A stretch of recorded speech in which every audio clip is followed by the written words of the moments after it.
1905 4 തുടങ്ങി 1905 ഇംഗ്ലണ്ടിലെ വെയിൽസിൽ ഒരു ഉണർവ് പൊട്ടിപ്പുറപ്പെട്ടു. ആ ഉണർവിൻ്റെ ശക്തിയെ നിയന്ത്രിക്കുവാൻ ആർക്കും കഴിഞ്ഞില്ല. ഒരന്ധകാര ശക്തിക്കും അതിനെ തടയാൻ സാധിച്ചില്ല. അവിടെ ഉണ്ടായ ഉണർവിൻ്റെ പരിണിത ഫലമായി ആ സമൂഹത്തിൽ വലിയൊരു പരിവർത്തനം നടന്നു, മാനസാന്തരം നടന്നു. ഈ മാനസാന്തരം നിമിത്തം അനേകർ ദൈവത്തിങ്കിലേക്ക് തിരിഞ്ഞു. അത് നിമിത്തം അനേക മദ്യശാലകൾ ഇംഗ്ലണ്ടിൽ പൂട്ടി, വെയിൽസിൽ പൂട്ടി. അനേക അസന്മാർഗിക ശാലകൾ വെയിൽസിൽ അടച്ചുപൂട്ടി. സമൂഹത്തിൽ തന്നെ വലിയ പരിവർത്തനം ആ കാലഘട്ടത്തിൽ ഉണ്ടായി. സിനിമാ തിയേറ്ററുകൾ അടച്ചുപൂട്ടി. ആരും അതൊന്നും പ്രതീക്ഷിച്ചില്ല. സമസ്ത മേഖലകളിലും ആത്മീക ഉണർവ്, ഒരു ചൈതന്യം സൃഷ്ടിച്ച് ഒരു മാനസാന്തരത്തിലേക്ക് ജനത്തെ നയിച്ചു. തൽഫലമായി റോഡുകളിൽ ട്രാഫിക് നിയന്ത്രിക്കുവാൻ പോലീസിന് ബുദ്ധിമുട്ടുണ്ടായില്ല. ആരും ഹോണടിക്കുന്നില്ല, വഴക്കുണ്ടാക്കുന്നില്ല, ഗ്ലാസ് താർത്ത് ഒന്നും പറയുന്നില്ല. എല്ലാ മേഖലകളിലും വലിയൊരു വ്യത്യാസം. ഈ വാർത്ത അമേരിക്കയിലെത്തിയപ്പോൾ അവിടെയുള്ള ഒരു പ്രസിദ്ധ പത്രത്തിൻ്റെ ചീഫ് എഡിറ്റർ ഒരു റിപ്പോർട്ടറെ വിളിച്ചിട്ട് പറഞ്ഞു, ലോകത്തിലെങ്ങും നടക്കാത്തൊരു പ്രതിഭാസം ഇംഗ്ലണ്ടിൽ നടന്നതായിട്ട് അറിയുന്നു. ചില വാർത്തകൾ നമ്മൾ കേൾക്കുന്ന വാർത്തകളൊക്കെ നല്ല വാർത്തകളാണ്. അതുകൊണ്ട് നീ ചെന്ന് അതിനെക്കുറിച്ച് അന്വേഷിച്ച് ഒരു റിപ്പോർട്ട് തയ്യാറാക്കണം, നമുക്കത് പബ്ലിഷ് ചെയ്യാം. ഈ റിപ്പോർട്ടർ ഇംഗ്ലണ്ടിൽ ചെന്നു, വെയിൽസിൽ ചെന്നു, ഒന്നും കാണാനില്ല. അദ്ദേഹം ശ്രദ്ധിച്ചപ്പോൾ ഞാൻ മുമ്പേ പറഞ്ഞതുപോലെയുള്ള ചില സ്ഥാപനങ്ങൾ ഒക്കെ അടഞ്ഞു കിടക്കുന്നു, പൂട്ടിക്കിടക്കുന്നു, വേറെ ഒന്നും കാണാനില്ല. അപ്പോൾ അദ്ദേഹം ഒരു പോലീസുകാരനെ കണ്ടു. ട്രാഫിക് നിയന്ത്രിക്കേണ്ട ആളാണ്, പക്ഷെ പുള്ളി ട്രാഫിക്കിൽ ശ്രദ്ധിക്കുന്നില്ല, കാരണം ഒരു പ്രശ്നവുമില്ല. അദ്ദേഹം വളരെ കൂളായി മാറി നിൽക്കുക, അല്പം അലക്ഷ്യനായി അങ്ങോട്ടും ഇങ്ങോട്ടും ഒക്കെ നോക്കി നിൽക്കുക.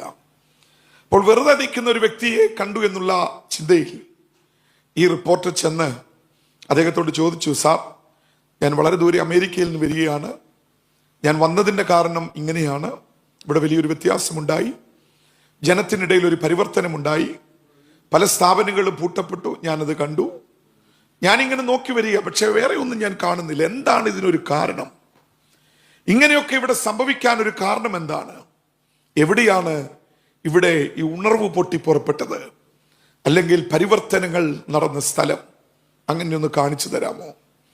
ആ പോലീസുകാരൻ തൻ്റെ അടുക്കൽ നിൽക്കുന്ന റിപ്പോർട്ടറുടെ കൈ പിടിച്ച് തൻ്റെ ഇടതെഞ്ചിലോട്ട് അമർത്തിയിട്ട് ആ റിപ്പോർട്ടറോട് ഇപ്രകാരം പറഞ്ഞു, നീ വെയിൽസ് മുഴുവൻ അലഞ്ഞാലും ഇത് നടന്ന സ്ഥലം നീ കണ്ടെത്തത്തില്ല.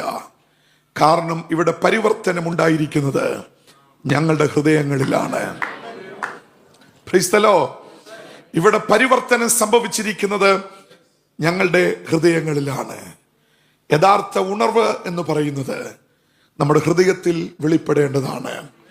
യഥാർത്ഥ ഉണർവിൻ്റെ മൂല കാരണം യഥാർത്ഥ മാനസാന്തരമാണ്.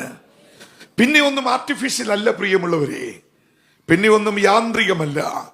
യഥാർത്ഥ മാനസാന്തരം ഉണ്ടവരിൽ യഥാർത്ഥ സ്തുതി വെളിപ്പെടും, യഥാർത്ഥ ആരാധന വെളിപ്പെടും, യഥാർത്ഥ ചലനങ്ങൾ ഉണ്ടാകും. രാത്രിയിൽ യാന്ത്രികമായി ചലിക്കുന്നവരല്ല ഇവിടെ ഇരിക്കുന്നത്. റോബോട്ടുകളെ കൊണ്ടിരുത്തി ഇവിടെയുള്ള UPF ഇവിടെ കസേരകൾ നിറച്ചിട്ടില്ല.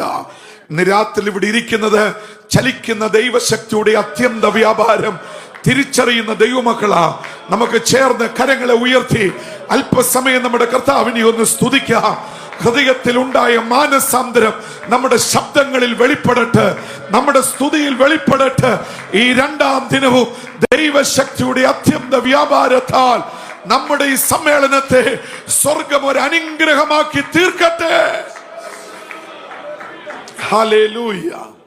ഏഷ്യ മൈനറിൽ 7 സഭകൾക്ക് വെളിപ്പാട് കണ്ട യോഹന്നാൻ എഴുതുന്ന ഭാഗങ്ങൾ വെളിപ്പാട് പുസ്തകത്തിൽ നമുക്ക് കാണാം. താൻ എഴുതിയ 7 സഭകളിൽ ഒരു സഭയാണ് ലവോദിക്കയിലുള്ള ദൈവസഭ. ഈ ലവോദിക്കയ്ക്കുള്ള സന്ദേശത്തിലാണ് ഈ വാക്യം, നമ്മൾ വായിച്ച കുറിവാക്യം വേദപുസ്തകത്തിൽ പറഞ്ഞിരിക്കുന്നത്. അല്ലെങ്കിൽ കർത്താവ് ഉച്ചരിച്ചിരിക്കുന്നത്. ഈ സന്ദേശത്തിന്റെ പ്രസക്തിയും അല്ലെങ്കിൽ അതിന്റെ സാങ്കത്യവും നമ്മൾ മനസ്സിലാക്കുവാൻ ലവോദിക്യ സഭ എന്തെന്ന് നമ്മളൊന്ന് മനസ്സിലാക്കുന്നത് നല്ലതായിരിക്കും. 7 സഭകളിൽ ഒരു വാക്കുകൊണ്ട് പോലും കർത്താവ് പ്രശംസിക്കാത്ത ഏക സഭ ലവോദിക്കയിലുള്ള സഭയായിരുന്നു. ബാക്കി 6 സഭകളെയും പ്രശംസിച്ചതിന് ശേഷം കുറവുകളിലേക്ക് വിരൽ ചൂണ്ടും. കുറവുകളിലേക്ക് വിരൽ ചൂണ്ടാനില്ലാത്ത ഏക സഭ ഫിലദൽഫിയ ദൈവസഭയായിരുന്നു. എല്ലാവരും ശ്രദ്ധിക്കണം, 7 സഭകൾ, ഒരു സഭയ്ക്ക് ഒരു കുറവുമില്ല, തികഞ്ഞു നിൽക്കുന്ന സഭ എന്നാണ് ഫിലാദൽഫിയ ദൈവസഭയെ കുറിച്ച് വെളിപ്പാട് പുസ്തകത്തിൽ നമ്മൾ വായിക്കുന്നത്. എന്നാൽ ആ കൂട്ടത്തിൽ ഒരു സഭയായ ലവോദിക്യ സഭയ്ക്ക് നേരെ വിരൽ ചൂണ്ടുമ്പോൾ അവരെ കുറിച്ച് ഒരു തികവും കർത്താവിന് പറയാനില്ലായിരുന്നു. ആ സഭയ്ക്ക് കൊടുത്ത ദൂതാണ്, ഇപ്പോഴും ഞാൻ പുറത്തു നിൽപ്പുണ്ട്, വിട്ടുപോയിട്ടില്ല. വാതിൽ തുറന്നാൽ ഞാൻ അകത്ത് പ്രവേശിച്ച് പണ്ടത്തെ പോലെ ഒരു നല്ല കാലം മടക്കി തരുവാൻ ഞാൻ ഇവിടെ വന്നിട്ടുണ്ട്. Praise the Lord. എല്ലാവരും സ്തോത്രം ചെയ്താട്ടെ.